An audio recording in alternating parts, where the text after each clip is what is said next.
Welcome to Ghosted by the Machine, the podcast where job seekers break through the algorithm and get heard. No filters, no bots, just 5 minutes of truth.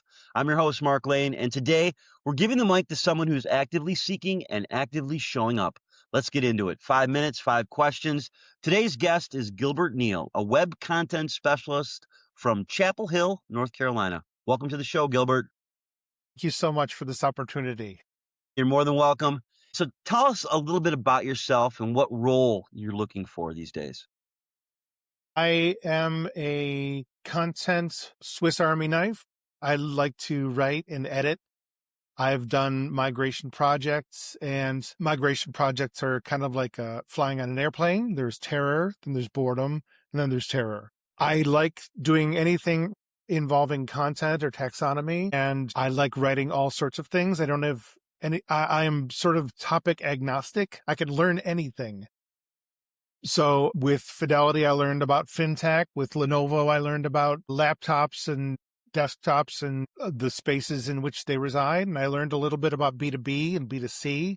I have agency experience, and I'm just looking for a chance.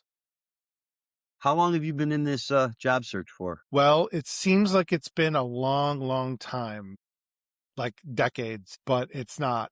It's this iteration of desperation has been about a year and a half. When I was with Fidelity, I was a happy pappy, but then they moved the position to Merrimack, New Hampshire, and I wanted to stay relatively close to my family, so I didn't move there.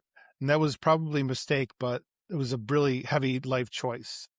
So I made it. I'm kind of happy with my choice. So do you think AI has helped or hurt you during your job search, and why? The evidence points to it has not helped my job search because it exists. I use it and it hasn't helped me. I think what AI has helped is scammers because it makes it easier for them to find, people looking on LinkedIn and all those things and crafting a mechanism by which they can fool us.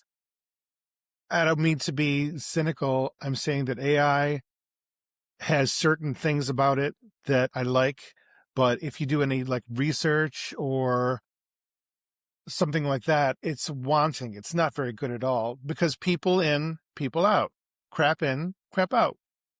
So AI doesn't do anything except for take other people's opinions and point them at you, although it is a tool and it is valuable. It seems that if you're on LinkedIn and you post something about a job or looking for a job, then your inbox gets corrupted by all these scams or bots that are coming after you. Hey, I'd like to help you find your next job. What type of job are you looking for? I see that you're doing this, you're doing that. And then as you get into it, it turns out to be after a couple quick responses, you find out that they're just looking to help you find your resume to be redone or rebuilt. It's disheartening. And Yeah. there are two sort of subsets of scammers. One is when you put the looking for work little banner on your thing. Open to For work. some reason, automatically you get bothered by a certain subset of people who specialize in like attacking you. And there's another subset of people who are just constantly trying to take advantage of you. But those people don't appear until you're well into the journey of desperation. Well, then they get you in that funnel, and they're trying to get you in that funnel to get your resume rewritten or right. You name it. But what's interesting is now that I've been doing this since last March, you go through and you hit their profile, and they've got four connections. They're using someone else's avatar. They're using someone else's name. Yesterday, I got one from, his name was Gilbert Johns, yet his avatar was Al Michaels, the famous broadcaster.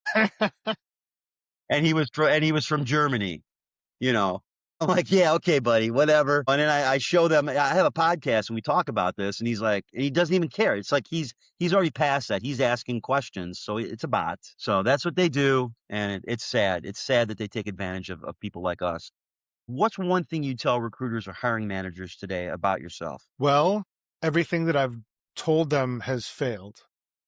So maybe don't take my advice, but what I tell them is that I'm versatile, that I can do technical writing and I can do short form and long form. And I love editing and I love seeking out problems and solving problems. I love training. But again, the proof is that it's just not working. I'm not saying the right thing because whatever it is that I'm telling them, I've had about 10, 15 interviews since this whole thing has started and they haven't been successful. So maybe not take my advice, but I try to impress upon them my versatility. I used to think that versatility was the key to survival, but sometimes my versatility is a curse. People say, well, we want someone who's bred in the bone technical writer, or we want someone who's done this specific healthcare thing or the other thing, whatever it is. And your resume sort of functions as a landmine where they're just looking for ways to reject you. It seems from this end, I'm sure that that's not the truth, but it's almost pernicious in how everything that I think everything that I thought was an asset is now a liability. And I'm not sure how to solve this. I don't mean to be cynical, but No, no, and quite frankly, it's pretty much everyone that I've talked to feels the same way. I feel the same way. When I got into this business, I was in broadcasting, and I was pushed, and I say pushed, but I moved into the marketing communication part of a career and thrived. I found that broadcasting wasn't where I wanted to go, and I wanted to get into marketing communications. And I was working for Fortune 500 companies and consulting them. And now they're like, well, you did this and this, but this doesn't fit here. We only need this part of your toolbox. Whereas when I got started, they says, you need to get as many tools as you can, put in your toolbox. You want to show all this experience. Well, now the experience, they look at that as a curse. right. That's exactly right. I started with broadcasting too. As a matter of fact, my degree is in broadcasting. Um, was There's a big certain waste of money. person, there's only certain people that fit into that broadcast business. And I hate to say it like that, but I wanted to be creative, and I found that out, and I got into broadcasting. All I was doing was just telling a story. And you can only be so creative when you're doing sports broadcasting. Right. And the That's window's getting smaller and smaller. yes. I mean, Yeah. for creativity. I mean, Yes. like in music, if you're somebody who does music on an FM station, there's no creativity. You're reading a script. It's just the same thing with sports. I mean, we're seeing people get in real trouble for telling the truth on broadcast on ESPN, for example. People are getting in real trouble for just getting off of the script and like telling and that's going to become more and more ubiquitous as we go. I've had numerous interviews where they say this is an internal communication position. I said, well, I've done internal communications for X, Y, and Z, Well, we don't want and that. then no, well, then they'll say, um, you know, give me an example of what you've done, and this is how you came about doing it. So I gave him an internal communication example, and I said, look, it also led to building a brand. We took the internal communication from the employees, found out that this is how they felt about the company. We used that as a branding message, which turned out to be an external communication advertising campaign. And they're like, oh, okay. And then you find out later when they send you the Dear John letter, well, we thank you, but you didn't really hit on exactly what we were looking for in internal communications. I said, I just gave you the whole enchilada. I didn't have to go and tell you about external, but I can just do internal communications. Just give me that shot. No, this is what we're looking for. Have a nice day. There was a company I worked for, a really big company, and for internal communication, they took a poll of all of the people who worked there, private poll saying, what is the one thing you don't like about our company? And the one thing that they said, like 97% of the people said, we don't like being told we have to come in to the office. Really? Yeah. We don't like being told we have to. It's not that we won't. It's just that when you make it a mandate and you make our jobs less secure, we don't like it. 97% of this massive company. So what did they do with that information? They made it mandatory to come into the office.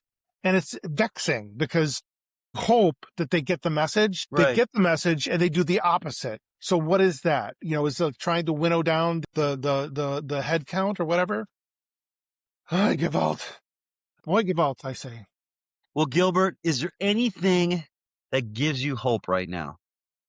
We've both been cynical here on this conversation, but is there anything that gives you hope? I am 61. In about 6 months, I can start collecting Social Security. I have a tax return due, and I have some savings. This will get me through. I will live. But I can't buy a guitar. I can't take a trip. I can't buy a suit. I can't buy a new car. I had to sell my car. I didn't have to sell my car, but I wanted to be more secure and not have to sell it later when it was going to be worth less money. The thing that gives me hope is that this can't be forever. This has got to change. Maybe in 3 years it'll change. Maybe in one.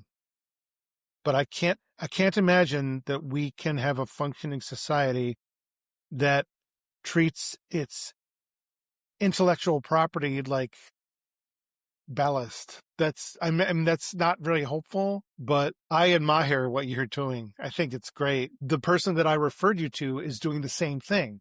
They're in, I think, Sweden, and they're doing the same thing that you are. It inspires me to maybe do more with the opportunities that I do have, like my volunteer work at the radio station and my music. I have 7 albums out. Maybe do more with that now that I'm being forced to do that. So maybe the universe is trying to make me do the opposite of what it told me before, which is to conform. Who knows?